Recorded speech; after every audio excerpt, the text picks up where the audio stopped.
Duncan would not stop grumbling. He grumbled that he wasn't polished enough. He grumbled that he was overworked. Most of all, he grumbled about the passengers.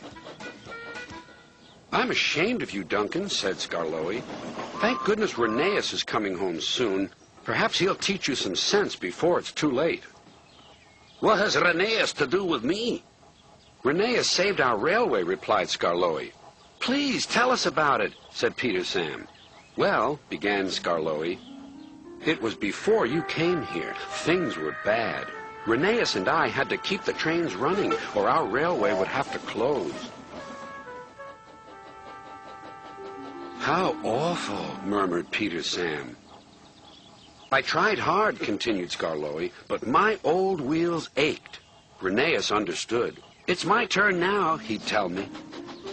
He was often short of steam, but he always struggled to a station and then rested there. "I mustn't stop between stations," he'd say. "The passengers wouldn't like it." "Humph," huffed Duncan. He had stopped on a viaduct and hadn't cared at all. "Passengers," continued Skarloey, "get cross if you stop at the wrong places. Rheneas stopped in the wrong place once, and this is what happened."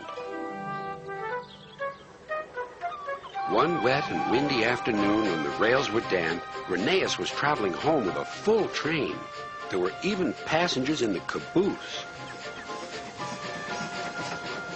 It wasn't a comfortable ride at all. Rheneas's wheels kept slipping, and it was a steep climb.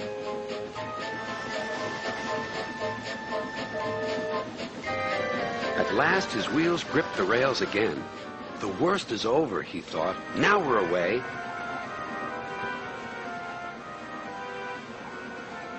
But they weren't. "I got a cramp," he groaned. And Rheneas stopped on the loneliest part of the line. His driver examined him carefully. "Your valve gear has jammed. We need to reach the next station. Do you think you can still get us there?" "I'll try," replied Rheneas.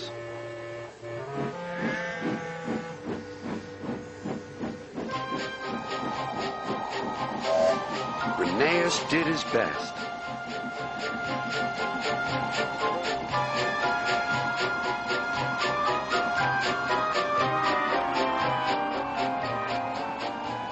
"If I fail," he thought to himself, "the passengers will be cross and the railway will close."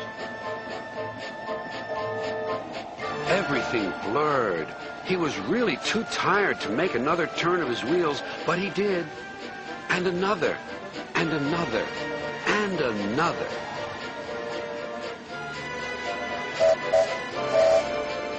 Finally, tired but triumphant, Rheneas reached the station.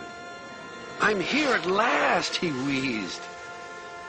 "Thank you for getting us home," said the passengers. "We'll tell all our friends what a fine railway this is." His driver was delighted. "You're a gallant little engine," he said to Rheneas. "When you're rested, we'll mend you, so you'll be ready for tomorrow." And, smiled Skarloey, Rheneas always was ready for tomorrow. "Thanks for telling us about him," whispered Duncan. "I was wrong. Passengers are important after all." The next day, Rheneas came home. All the engines were there to greet him. Edward pushed his truck to the siding, where he was lifted onto his rails. This was the signal for a chorus of whistles from engines large and small. Everyone was happy, and Rheneas was the happiest of all. "You know," he whispered to Skarloey, "this helps a little engine to feel that at last he has really come home."